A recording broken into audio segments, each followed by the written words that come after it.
In a matter of days, Dr. Li Wenliang went from treating patients to becoming one. The 34-year-old ophthalmologist diagnosed Saturday with the Wuhan coronavirus. But if action had been taken when he and others started sounding alarms, the severity of the outbreak might have been understood sooner. Struggling to communicate, Li spoke with CNN briefly by phone. You can hear the hospital machines pulsing in the background.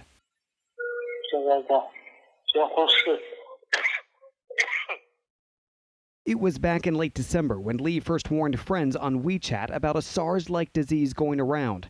Li sent a group message saying that a test result from a patient quarantined at the hospital where he worked showed a patient had a coronavirus. But hours after hitting send, Wuhan city health officials tracked Li down, questioning where he got the information.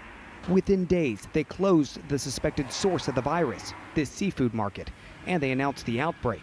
But instead of being praised, Li got a call from Wuhan City Police. With Li coughing too much and breathing too poorly to speak by phone, we asked Li by text, "How did you feel when this happened?"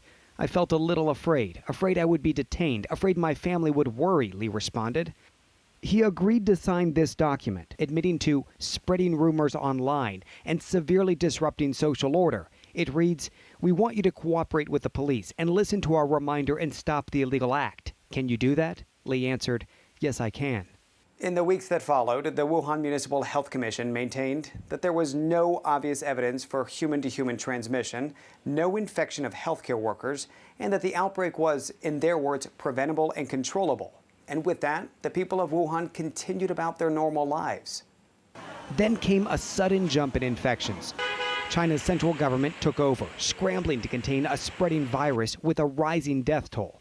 Chinese state media first reported that Li was one of several whistleblowers silenced by police. Calls for Li and the others to be vindicated grew online. China's Supreme Court even weighed in, adding, quote, "It might have been a fortunate thing if the public had listened to this rumor at the time." But for many, including Li and his parents, it was too late.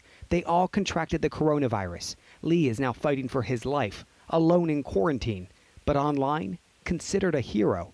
Tens of thousands praising his attempts to sound the alarm, ahead of what's become a global health emergency. After the Chinese Supreme Court made those comments in support of Li and the other whistleblowers, we did hear from Wuhan police. They released a statement essentially saying, look, the whistleblowers weren't fined and they weren't detained. They were simply questioned and let go. Now, we did also reach out, CNN did, to Wuhan police as well as the local health commission.